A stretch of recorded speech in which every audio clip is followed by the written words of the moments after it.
Hi everyone. I'm just hopping on here to riff a little about reenactment, rage, and healthy aggression. And I want to make a distinction between reenactment, so unhealthy anger energy that is detrimental and just is a reenactment of a trauma loop versus healthy aggression. And what I want to say here is my experience is that many therapists actually are always encouraging people to access their anger. It's my experience, even with my therapist, trying to encourage me to access anger. Uh, but there's a fundamental flaw in this. I get the reasoning, and the reasoning is good that if we actually can access healthy life force energy, and I'm going to call it here healthy life force energy instead of healthy aggression, it feels very wholesome. But the truth is, if you are somebody who has repressed life force energy, repressed or suppressed anger in your system that is so deep that comes, for example, from a developmental stage where you as a child or as a toddler or even as an infant, in order to be safe, you just went into a freeze state. You had to like keep that energy in because it was dangerous to allow it out. Then that can be a literal pattern in your physiology where you lock down life force energy. Okay.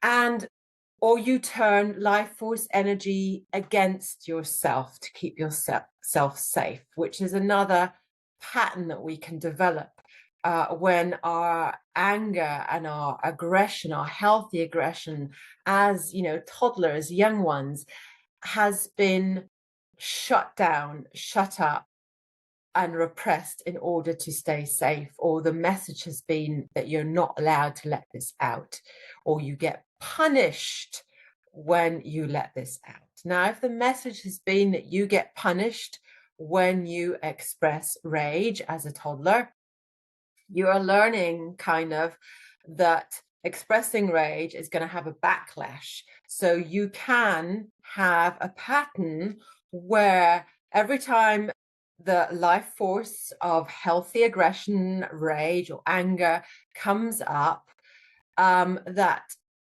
you have a coupling with that where your energy starts to go against yourself and it sort of beats you up as well. So this becomes a real tricky one because you on one hand that energy is trying to come up and out, and at the same time there's a mechanism where it's pushed back on yourself and can attack you, as in a sort of sense of punishment.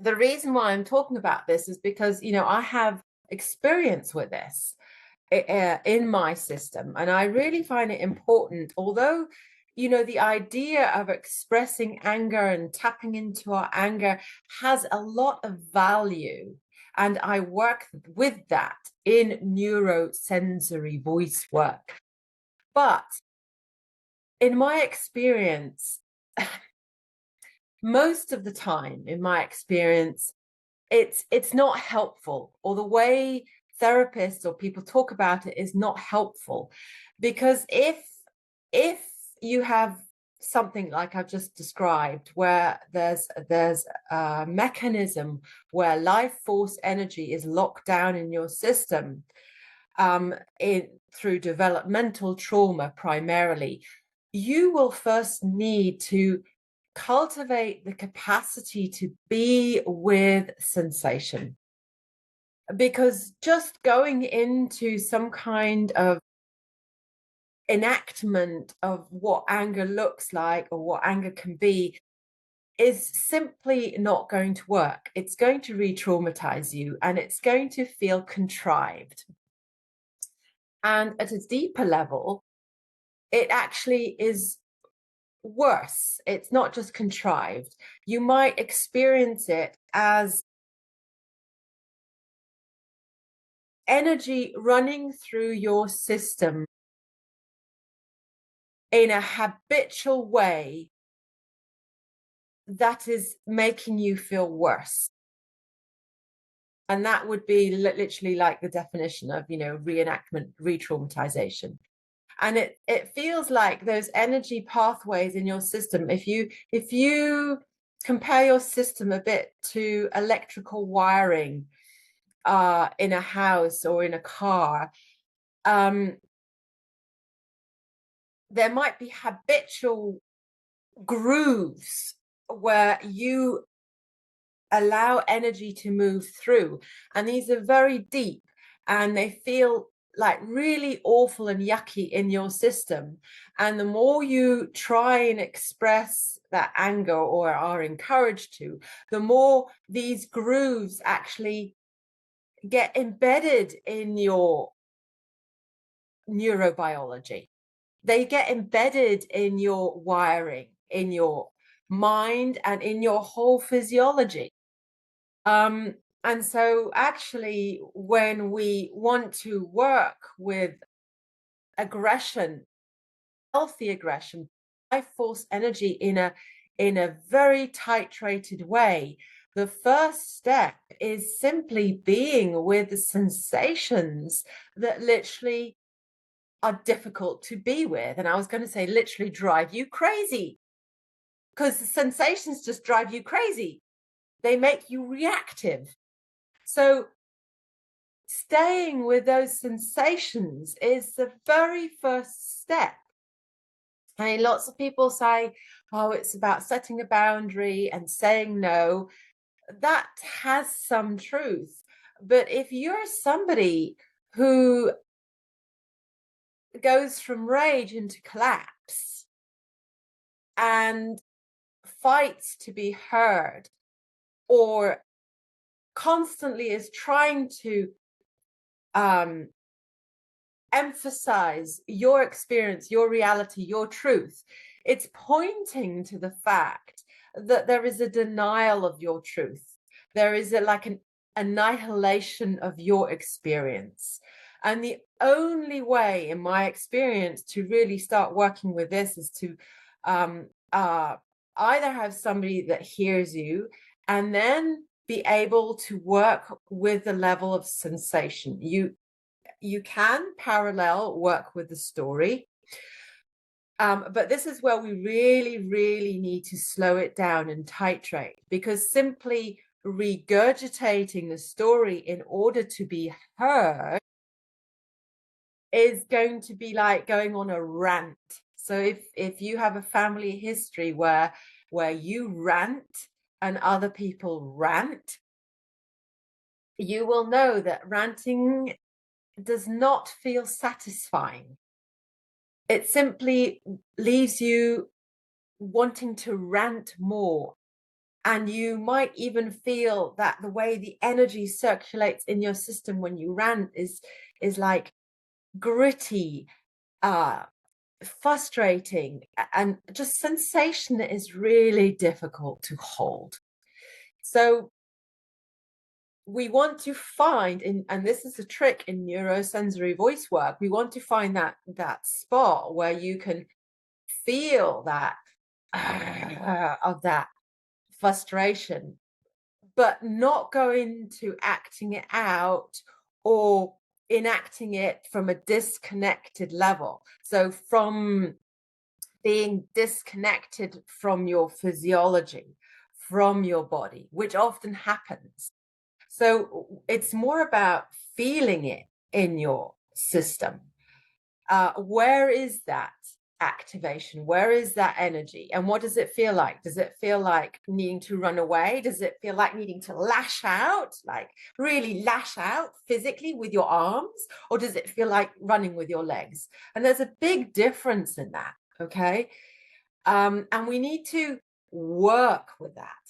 And as you can hear my tonality change, because if I'm using my arms, my voice actually drops when I'm connected to my physiology.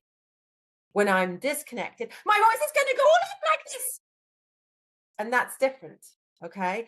So we need to be able to have it solid in ourselves and then very slowly learn to build that capacity to be able to hold that level of sensation and speak from our truth. Okay.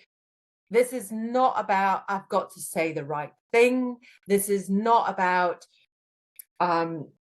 trying to prove something. This is about learning how to communicate, staying connected to your soma, your somatic, visceral experience. Okay? And that involves titration, because if we don't, we're just going to go into reenactment. Okay. And for those of you who still don't quite get what I'm talking about, because you have potentially never experienced healthy aggression, because you perhaps are so habituated to go into collapse. And I'd just like to also mention here, collapse here might not even be a physical collapse. Collapse can be on a mental level. Collapse can be you lose your train of thought. You forget what you want to say. What you want to say is dismissed before you can actually verbalize it, because somebody else's truth has been more important or more dominant than your own. And when I say this is not about who is right and who is wrong, but we need to be able to have the capacity that our experience is real and right. And then from there, we need to be able to learn to express that, because if we have a very strong collapse, what can happen is that you just get confused. And being confused is a defense mechanism. So when a therapist, for example, wants you to, access your anger, I would even say this is much, much more subtle. The first step is needing to access that place where we come out of collapse. And that can be as simple as understanding what your perception is and learning to hold your perception in the face of adversity, in the face of contradiction. Simply being able to hold your truth is already coming out of that collapse. That has power. Okay. So that is pushing back against collapse. That is already working with healthy life force energy.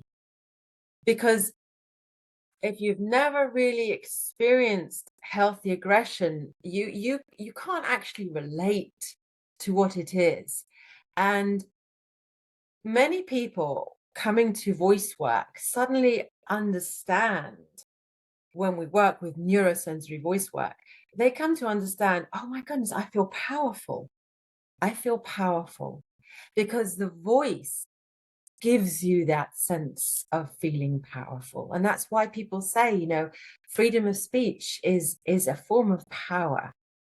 And there's a way working with your voice, as we do in neurosensory voice work, that is trauma informed, where you can experience this level of power that relates to your physiology and your life force. And that is a totally different experience.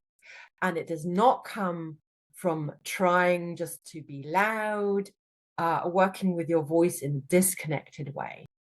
This is why we need to be very mindful of the principles of really trauma-informed work, because with voice, more than with lots of things, actually, reenactment is very prevalent because we go into our habitual ways of speaking and reacting. And in neurosensory voice work, we're doing the opposite. We're actually connecting, we're building new synapses, new neural pathways in a sequenced manner over time. Yeah, we're not looking for that big wow cathartic expression. If you're lucky and your trauma is more not less developmental, let me say, perhaps more shock based or incident based, then the pathway through neurosensory voice work can sometimes be quite quick, and you can have this experience of feeling that sense of power in your body quite easily. However, if you're somebody who's suffered from ongoing trauma that is developmental through years, it's going to take a lot longer and a lot more work to start freeing up that life force energy and allowing it to flow into expression in a wholesome, healthy way. But very quickly, you will gain a sense of what is healthy expression. Where are the pathways opening up, and there's a sense of expansion and clarity and being more present. You will get a sense of that pretty quickly. And that is a place from where we need to continue on.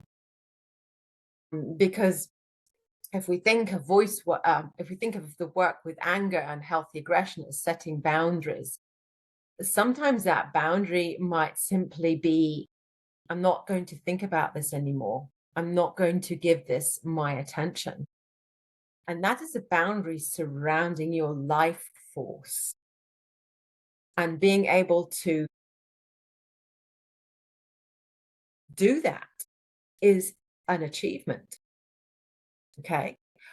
Simply saying, I'm going to put this aside and deal with this later. I'm not going to discuss this now. That is a boundary. That is a boundary where your attention is on maintaining your life force.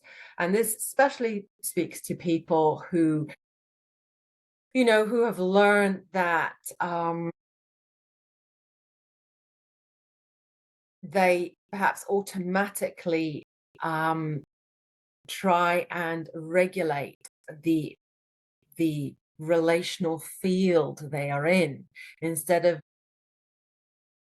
understanding what they can't hold. Okay. And these sort of people these are like empaths. Okay. So if you're an empath and you're getting triggered and hit by things outside, just simply learning to be with a sensation and stay in your field is working with anger. Okay. And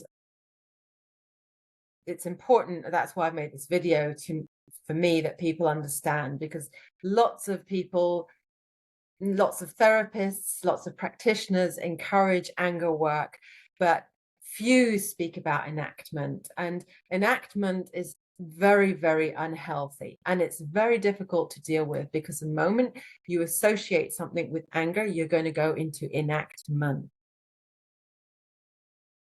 unless you already have a sense of life force as a power. So I hope that's been helpful. If you have any questions, do post them in the comments below. I'm happy to answer. I really take time to answer because I know how difficult this work is. So if you're somebody who suffers from collapse or who suffers from sort of reenactment of anger, feel free to reach out. And I'm going to be continuing soon again with the drop-in classes that are going to be once a month. So stay tuned. and go to and this is going to be the new URL from the new website. And today is the 6th of May 2026, just for anybody watching this much later. And the new URL of the new website is going to be neurosensoryvoicework.com, and you will be able to find it in the notes below. That website is not live yet, but it's going to be live in about a month's time. So June 2026, it should be live. And I'll be giving the regular drop-in classes again, where you can sign up and come get an experience of what this work is about, and ask me any questions that you have. But in the meantime, feel free to drop any questions in the comments. I'd be happy to hear from you, and really want to support you on your journey. I know how hard this healing work can be. And for somebody like me who's been on this journey for over 30 years, I've seen a lot of modalities, I've tried a lot of things, and that's what led me to develop the work that I did, called neurosensory voice work. So feel free to reach out. Thanks a lot for listening. Bye.